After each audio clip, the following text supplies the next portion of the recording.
Welcome everyone. The government and administration under the Delhi Sultanate is the topic for today's discussion. As I mentioned you before, the state set up by the Turks towards the end of the 12th century in northern India gradually developed into a very powerful and highly centralized state which for some time controlled almost the entire country extending as far as south. So the administrative system of the Sultanate had a very powerful effect and also influenced the Mughal system of administration which developed in the 16th century. And when we are talking on the administrative system of Delhi Sultanate, we can classify the administrative setup into two. The first is central administration and the local administrative setup. Delhi സുൽത്താനേറ്റിന് കീഴിൽ വളരെ ശക്തമായ ഒരു കേന്ദ്രീകൃത ഭരണ സംവിധാനം ഉണ്ടായിരുന്നു. പിന്നീട് വന്നിട്ടുള്ള ഒരുപാട് രാജവംശങ്ങൾ അല്ലെങ്കിൽ ഒരുപാട് സാമ്രാജ്യങ്ങൾക്ക്, പ്രത്യേകിച്ച് മുഗൾ സാമ്രാജ്യത്തിനൊക്കെ ഒരു സ്വാധീനിക്കുന്ന രീതിയിലുള്ള വളരെ ശക്തമായ ഒരു ഭരണ സംവിധാനം ഡൽഹി സുൽത്താനേറ്റിനുണ്ടായിരുന്നു. പ്രധാനമായിട്ടും ഭരണ സംവിധാനം രണ്ട് രീതിയിൽ തരംതിരിച്ചിരുന്നു. ഒന്ന് കേന്ദ്രഭരണവും അതോടൊപ്പം തന്നെ പ്രാദേശിക ഭരണവും.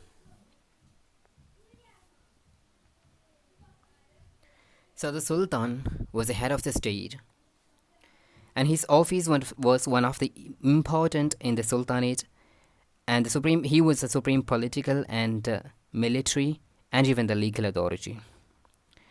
He was responsible for the safety and security of the state, and he was the commander-in-chief of the military department or the military force, and he was also responsible for the maintenance of law and justice in the country. രാജ്യത്തിലെ ഏറ്റവും പ്രധാന തലവൻ എന്ന് പറയുന്നത് സുൽത്താനാണ്, അല്ലെങ്കിൽ രാജാവാണ്. രാജ്യത്തിൻ്റെ രാഷ്ട്രീയ സംവിധാനത്തിൻ്റെയും സൈനിക സംവിധാനത്തിൻ്റെയും നിയമ സംഹിതയുടെയും ഒക്കെ തലവൻ അദ്ദേഹം തന്നെയായിരുന്നു. രാജ്യത്തെ സുരക്ഷിതത്വവും സമാധാനവും ഉറപ്പുവരുത്തുക എന്നുള്ളത് അദ്ദേഹത്തിൻ്റെ ഉത്തരവാദിത്തമായിരുന്നു. അതുപോലെ തന്നെ നീതിന്യായ സമ്പ്രദായത്തിൻ്റെയും അതോടൊപ്പം സൈനിക സംവിധാനത്തിൻ്റെയും ഒക്കെ തലവൻ സുൽത്താനായിരുന്നു. So the first is the central administrative system or the central administration. The Sultan or the head of the state was assisted by a number of ministers who were appointed by the Sultan. So the first minister coming under the Delhi Sultanate administration was Wazir or the Prime Minister. He was a key figure in the administrative setup of Delhi Sultanate, and he was initially a military leader. Later, his duty was changed as a revenue expert. Two important rulers, the Muhammad bin Tughlaq and Alauddin Khilji's wazir, is the most important wazirs of Delhi Sultanate. Muhammad bin Tughlaq's wazir, Khwaja Jahan, and Alauddin Khilji's wazir was Ghani Jahan. These two are more important. So the next minister coming under the wazir is Diwani Ars or the military department.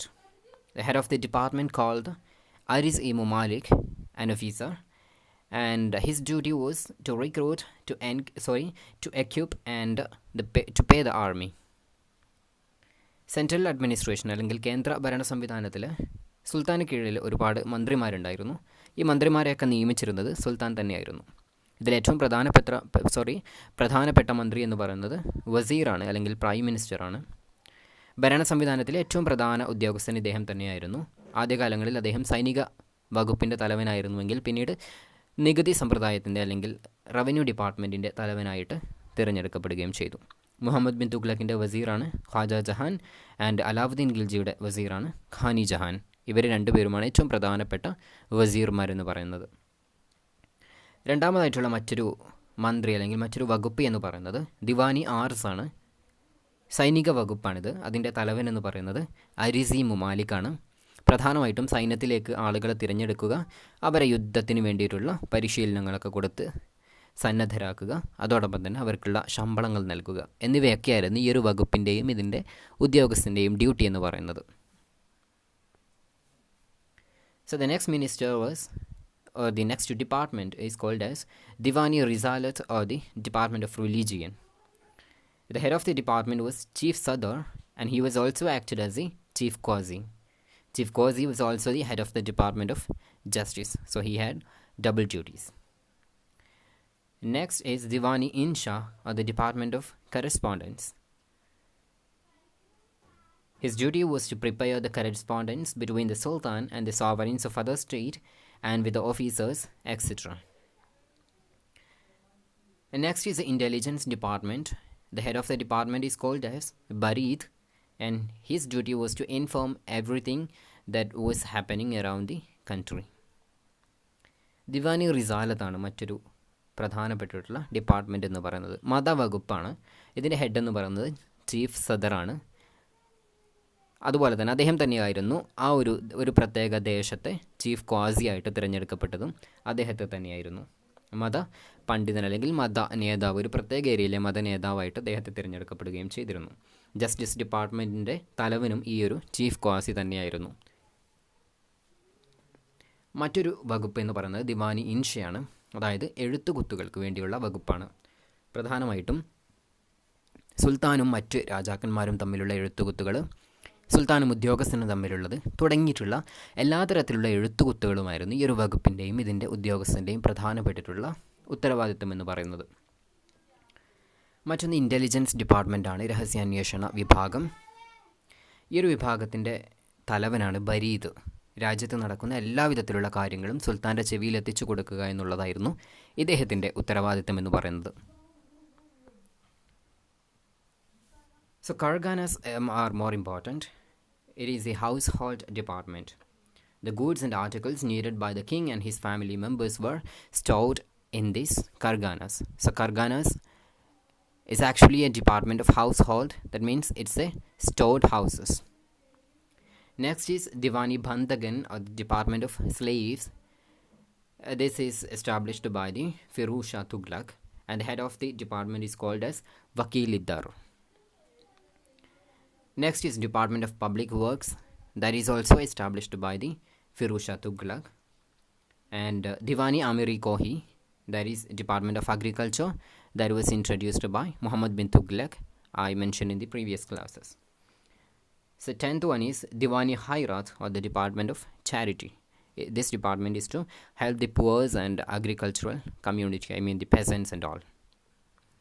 Karganas ആണ് മറ്റൊരു പ്രധാനപ്പെട്ടിട്ടുള്ള വകുപ്പ് എന്ന് പറയുന്നത്. അതായത് കൊട്ടാരത്തിലേക്ക് ആവശ്യമായിട്ടുള്ള സാധന സാമഗ്രികൾ രാജാവിനും അതുപോലെ തന്നെ മറ്റ് കൊട്ടാരത്തിൽ ജീവിക്കുന്ന ആളുകൾക്കും വേണ്ടിയിട്ടുള്ള സാധന സാമഗ്രികളൊക്കെ സൂക്ഷിച്ചു വെച്ചിരുന്ന ഒരു സ്റ്റോർഡ് ഹൗസിനെയാണ് കർഗാനാസ് എന്നുള്ള പേരിൽ വിളിക്കുകയും ചെയ്തിട്ടുള്ളത്. ദിവാനി ബന്ധകൻ അല്ലെങ്കിൽ ഡിപ്പാർട്ട്മെൻറ്റ് ഓഫ് സ്ലേവ്, അടിമ വകുപ്പാണ് മറ്റൊരു പ്രധാനപ്പെട്ടിട്ടുള്ളത്. ഇത് ഫിറൂസ് ഷാ തുഗ്ലക്കാണ് ആരംഭിച്ചിട്ടുള്ളത്. ഇതിൻ്റെ തലവൻ എന്ന് പറയുന്നത് വക്കീൽ-ഇ-ദറാണ്. അതുപോലെ തന്നെ പബ്ലിക് വർക്ക്സ് ഡിപ്പാർട്ട്മെൻറ്റ്, ഇതും ഫിറൂസ് ഷാ തുഗ്ലക്കിൻ്റെ സംഭാവന തന്നെയാണ്. കാർഷിക മേഖലയുടെ ഉന്നമനത്തിന് വേണ്ടിയിട്ടുള്ള മുഹമ്മദ് ബിൻ തുഗ്ലക്കിൻ്റെ ഒരു ഫൗണ്ടേഷനാണ് ദിവാനി ആമിറി കോഹി അല്ലെങ്കിൽ ഡിപ്പാർട്ട്മെൻറ്റ് ഓഫ് അഗ്രികൾച്ചർ. മറ്റൊന്ന് പാവങ്ങളെ സഹായിക്കാൻ വേണ്ടിയിട്ടുള്ള ചാരിറ്റി ഡിപ്പാർട്ട്മെൻറ്റ് അല്ലെങ്കിൽ ദിവാനി ഖൈറാത്ത്. ഇവയൊക്കെയാണ് പ്രധാനമായിട്ടുള്ള വകുപ്പുകൾ എന്ന് പറയുന്നത്. So this is about the local administrative system of Delhi Sultanate.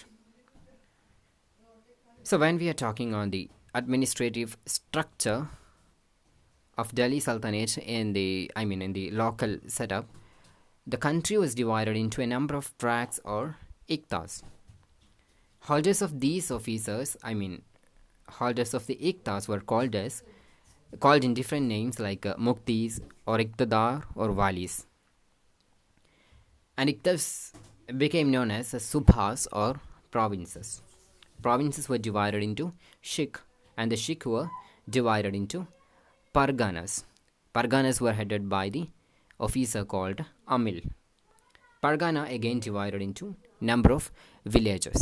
So the villages were the lowest strata of the local administrative setup.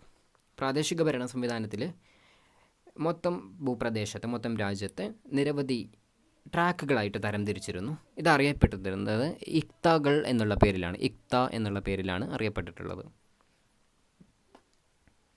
ഇക്തകൾ എന്ന് പറയുന്നത് ഒരു അഡ്മിനിസ്ട്രേറ്റീവ് യൂണിറ്റാണ്. ഈ ഒരു യൂണിറ്റ് ലഭിക്കുന്ന ആളുകളെ മുക്തികൾ അല്ലെങ്കിൽ ഇക്തദാർ അല്ലെങ്കിൽ വാലി, ഈ 3 പേരുകളിലായിരുന്നു വിശേഷിപ്പിച്ചിരുന്നത്. ഈ ഒരു ഇക്താ ഭൂമിയാണ് പിന്നീട് സുഭങ്ങൾ അല്ലെങ്കിൽ പ്രവിശ്യകളായിട്ട് പരിണാമം സംഭവിക്കുകയും ചെയ്തിട്ടുള്ളത്. പ്രവിശ്യകൾ അല്ലെങ്കിൽ ശുഭങ്ങൾ അവയെ ഷിക്കുകളായിട്ട് തരംതിരിച്ചു, ഷിക്കുകളെ പർഗാനകളായി തരംതിരിച്ചു. പർഗാനയുടെ തലവൻ എന്ന് പറയുന്നത് അമിൽ എന്ന് പറയുന്ന ഉദ്യോഗസ്ഥനാണ്. പർഗാനകളെ പിന്നീട് വില്ലേജുകളായിട്ട് തരംതിരിക്കുകയും ചെയ്തു. വില്ലേജുകളാണ് ഭരണ സംവിധാനത്തിൻ്റെ ഏറ്റവും താഴെത്തട്ടിൽ വരികയും ചെയ്യുന്നത്. So the villages, or the lowest strata of the local administration, were grouped into units. A unit of 100 to 84 is called as Chaurasi. Important person in the villages were the Gut, Mukaddam and Patwari. Gut were the land owners, Mukaddam were the headman, and the Patwari is the village accountant.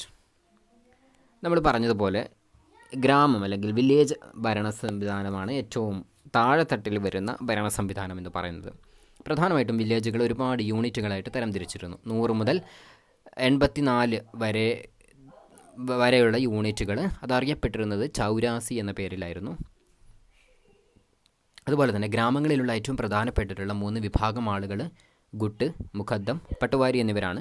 പട്ടുവാരി എന്ന് പറയുന്നത് village അക്കൗണ്ടൻ്റാണ്, കണക്കുകൾ കൈകാര്യം ചെയ്യുന്ന ആളാണ്. ഗുട്ടി എന്ന് പറയുന്നത് ഭൂഠമകളാണ്. മുഖദ്ദം എന്ന് പറയുന്നത് ഗ്രാമങ്ങളിലുള്ള തലവന്മാരെയാണ് മുഖദ്ദം എന്നുള്ള പേരിൽ അറിയപ്പെടുകയും ചെയ്തിട്ടുള്ളത്. So the Ikta system is more important. The Iktas were the administrative unit of Delhi Sultanate I mentioned before. Iktas were mainly given to Gut and Mukaddams, the two major people, the person in the villages. So the Iqtidar or the Muktis, they did not always enjoy a hereditary power. So their power was not permanent one. As they were liable to be transferred from one Iqta to another. Because the authority of the Sultan do not want them to be permanent in a single Iqta. So they are liable to be transferred from one Iqta to another. They had to take permission from Sultan for any major decisions because they were not the absolute authority over one Iqta. So they were later very luxurious and Alauddin abolished the system. The Muktis, they maintained a very large army and sent the same when the Sultan asked. So he sent an annual report of his income and expenditure to the government. So this is the duty of the Iqtidar or the Muktis. ഇക്താ സമ്പ്രദായം എന്ന് പറയുന്നത് ഏറ്റവും പ്രധാനപ്പെട്ടിട്ടുള്ള ഒരു administrative യൂണിറ്റാണ്, ഒരു പ്രത്യേക ഭരണ മേഖലയാണ് ഇക്ത എന്ന് പറയുന്നത്. പ്രധാനമായിട്ടും ഇക്തയുടെ നേതൃത്വം അല്ലെങ്കിൽ ഇക്തയുടെ ഉദ്യോഗസ്ഥനായിട്ട് നിയമിച്ചിരുന്നത് ഗുട്ട്, മുഖദ്ദം എന്ന് പറയുന്ന പ്രധാനപ്പെട്ടിട്ടുള്ള നോബൽ കമ്മ്യൂണിറ്റിയിൽപ്പെടുന്ന ആളുകളെയായിരുന്നു. ഇക്താ ഭൂമിയുടെ അവകാശം നൽകപ്പെടുന്ന മുക്തികൾക്ക് അല്ലെങ്കിൽ ഇക്തദാർമാർക്ക് അവരുടെ അധികാരം എന്ന് പറയുന്നത് ഒരിക്കലും ശാശ്വതമായിരുന്നില്ല. ഒരു ഇക്തയിൽ അധികാരം നൽകിക്കഴിഞ്ഞാൽ അത് മാറ്റങ്ങൾക്ക് വിധേയമാണ്. മറ്റൊരു ഇക്തയിലേക്ക് അദ്ദേഹത്തെ മാറ്റാനുള്ള അധികാരം രാജാവിനുണ്ടായിരുന്നു അല്ലെങ്കിൽ സുൽത്താന് ഉണ്ടായിരുന്നു. ഒരിക്കലും അവരുടെ പോസ്റ്റ് എന്ന് പറയുന്നത് പെർമനൻ്റ് ആയിരുന്നില്ല. അതോടൊപ്പം തന്നെ അവരൊരു അബ്സല്യൂട്ട് അതോറിറ്റി ആയിരുന്നില്ല എന്നതിനുള്ള തെളിവാണ് എല്ലാ തരത്തിലുള്ള ഉയർന്ന തീരുമാനങ്ങൾ എടുക്കുന്നതിന് വേണ്ടിയിട്ടും രാജാവിനെ സമീപിക്കേണ്ടി വരും, അല്ലെങ്കിൽ രാജാവിൻ്റെ സുൽത്താൻ്റെ പെർമിഷൻ അവർക്ക് വേണമായിരുന്നു.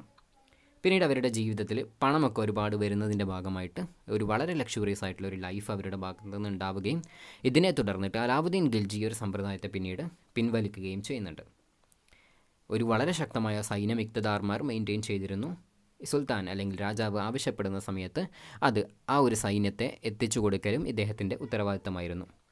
തൻ്റെ വരവ് ചെലവിനെ കുറിച്ചിട്ടുള്ള ഒരു വാർഷിക റിപ്പോർട്ട് അദ്ദേഹം ഗവൺമെൻറ്റിലേക്ക് സമർപ്പിക്കുകയും ചെയ്യണമായിരുന്നു.